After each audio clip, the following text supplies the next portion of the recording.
YCP MLC Botsa Satyanarayana మాట్లాడుతున్నారు. ఇప్పుడు live చూద్దాం. ఆన్సరబుల్ సమాధానం చెప్పాలి.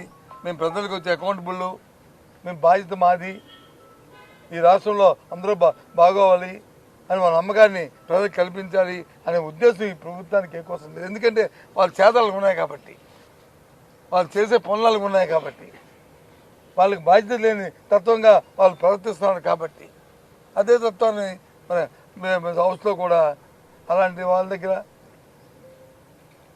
కూటమిలో సోమవారరాజు గారు వయసులో పెద్ద అవ్వచ్చు, కానీ ఎంత దీనిగా సత్యదూరమైన మాటలు చెబుతూ వాళ్ళకు వచ్చి మాట్లాడిస్తూ మహిళలు ఉన్నారని చూడకుండా వాళ్ళు వచ్చి ఏవో పనికిరాని మాటలు చెప్తూ ఏంటి ఇది సభ?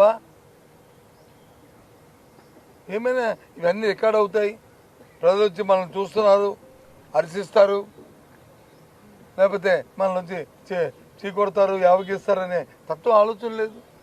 దానికి వచ్చి మిగతా తెలుగుదేశం పార్టీ అందరూ కూడా దానికి వచ్చి తందానంటే తందానని వాళ్ళు చిరతలు కొట్టుకున్నారు. అలాంటి దానికి ఇంకెందుకు ఉండాలి? ఈ రాష్ట్రాలు క్షీణించిన దానికి అంతే, వాళ్ళ దగ్గర సరైన సమాధానం రాదు. ఈ అంశాన్ని కూడా అకౌంటబిలిటీ తీసుకోవట్లేదు.